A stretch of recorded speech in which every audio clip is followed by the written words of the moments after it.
C'est la deuxième partie de Smart Tech qui démarre. On va découvrir avec Tariq Rim un nouveau think tank. Merci beaucoup Tariq de lancer Cybernetica aujourd'hui même, le jour de ta venue en plateau dans Smart Tech.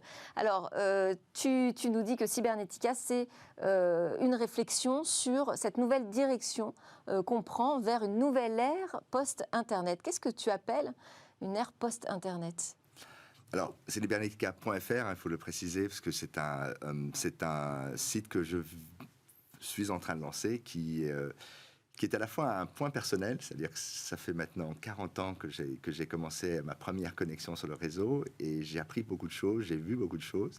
Et puis, à un moment donné, moi qui avais l'impression de savoir où le web allait, où la technologie allait, je ne comprenais plus rien. Et une des raisons pour laquelle je ne comprenais plus rien, c'est qu'en fait, le monde n'était plus plat et simple à comprendre. On n'était pas dans une logique où la technologie s'accroît sans limite. Soudain, il y a des tensions géopolitiques, il y a des tensions économiques, sociales. Moi, ce qui m'a fait basculer dans cet univers, c'est tristement les attentats du 13 novembre, puisque je découvre en fait que des groupes comme l'État islamique utilisent les mêmes techniques que Taylor Swift pour faire du recrutement sur les réseaux sociaux. Je commence à découvrir, en tirant la pelote, Cambridge Analytica, l'analyse psychométrique de tous les profils sur Facebook, que la doctrine guerre à masse, le fait que désormais la guerre hybride est entérinée. À ce moment-là, je me réintéresse au Splinternet, qui est l'idée que l'Internet se fragmente. C'est un terme de 2001, parce que la Chine, n'oublions pas, se connecte en 94 à l'Internet et se déconnecte de l'Internet en 97, 3 ans après. Et donc, en fait... Mouvement suivi ensuite par la Russie. Mouvement suivi par la Russie, mais par 35 pays. Il y a 35 pays aujourd'hui qui sont déconnectés. J'ai fait une keynote au FIC cette année où j'abordais ce sujet un peu plus en détail. Je l'ai fait aussi à l'IHEDN il y a quelques semaines. Et donc, en fait, avec la guerre en Ukraine, et donc qui est devenu le nouveau terrain de jeu, il y a la guerre en Ukraine, mais aussi la guerre, ce qu'on appelle le Haut-Karabakh, la guerre entre l'Azerbaïdjan et l'Arménie, où on utilise des drones, notamment des drones autonomes. En fait, je découvre que l'Internet commercial que j'ai vu naître, que j'ai aimé de tout mon cœur et sur lequel j'ai passé un temps important à pousser cette idéologie dans laquelle j'ai cru, cet Internet est en fait mort.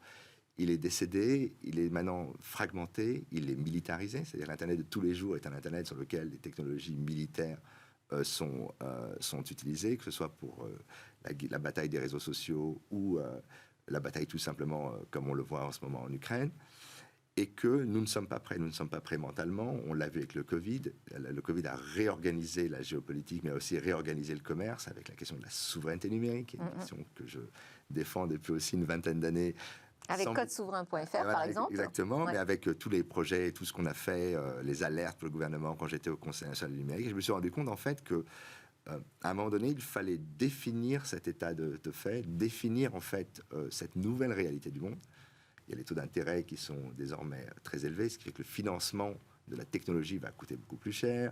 Il y a le problème de l'énergie. La crise en Ukraine montre que l'énergie a pris beaucoup de... On pense que le cloud va augmenter de 10 à 15%, rien qu'à cause de l'énergie. Il y a la question de l'eau, la question aussi de l'écologie. C'est à partir de là, on construit des data centers, mais on n'a plus du tout les moyens de construire ça. Et puis on a parlé évidemment de la guerre Chine-États-Unis qui fait que désormais le moteur de l'économie, à savoir les puces, se retrouve dans un petit endroit entre Taïwan et la Chine qui devient le lieu de tous les dangers. Et donc effectivement, face à ça, on a des gouvernements qui sont plutôt, on va dire, en décalage, qui n'ont pas forcément anticipé ces questions. Et donc je me suis dit, autant en profiter pour...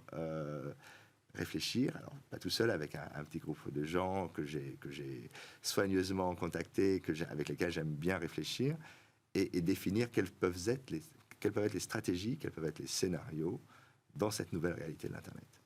Eh bien, peut-être que Estelle Prin, qui est restée avec nous, consultante, fondatrice de l'Observatoire des semi-conducteurs, sera intéressée par cette initiative. Je précise que c'est également une maison d'édition. Oui, parce qu'à l'origine, Qu'est-ce que tu vas éditer comme livre ? Des livres sur l'histoire de l'Internet. Ouais. De repartir du passé pour comprendre où on en est aujourd'hui ? j'aime bien me dire qu'en fait, on est tout le temps dans le passé. Quand on l'a vu, hein, je suis toujours dans le passé, le présent et le futur. C'est sans comprendre le passé, on ne peut pas comprendre le présent, et sans comprendre ce qui se passe aujourd'hui, on ne peut pas anticiper le futur. Ce que je disais, c'était Orwell qui disait, celui qui contrôle le présent contrôle le futur. Et surtout, je pense qu'après 15 ans de réseaux sociaux, j'en avais un peu marre de me diluer.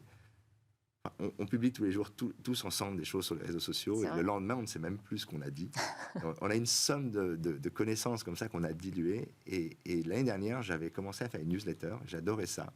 Une newsletter un peu plus longue, comme des petits essais. Et un certain Elon Musk a racheté Twitter et a fermé le site de newsletter que j'utilisais, Review, qui était donc affilié à Twitter. C'était aussi pour ça que je l'avais pris par simplicité. Et donc, je me suis dit, plutôt que de faire une newsletter, un Substack, comme on dit, je vais écrire des essais et je vais aussi ouvrir mes 40 ans d'archives parce que j'ai une collection assez dingue de choses, des débuts des années 80, des débuts des BBS, de la guerre froide, de l'espionnage numérique, de la NSA. J'ai des documents qui datent de cette grande période et les remettre en perspective avec tout ce qui se fait aujourd'hui, le cloud souverain, les nouvelles guerres technologiques, le futur de la guerre autonome, de l'IA, enfin tous ces sujets, l'autonomie cognitive, on en avait parlé. Et donc tu vas profiter de l'été pour compiler tout ça ? Ça va être un travail beaucoup plus long. Ouais. Mais en tout cas, j'avais décidé à un moment donné de remettre ça en forme et d'utiliser l'écriture. Alors, je précise, sans ChatGPT. On pourra le préciser. Merci beaucoup, Tariq Krim. On suivra donc cette initiative cybernetica.fr ensemble. Merci beaucoup, Estelle Prin. On reste ensemble pour la dernière séquence. On va regarder Oval Web.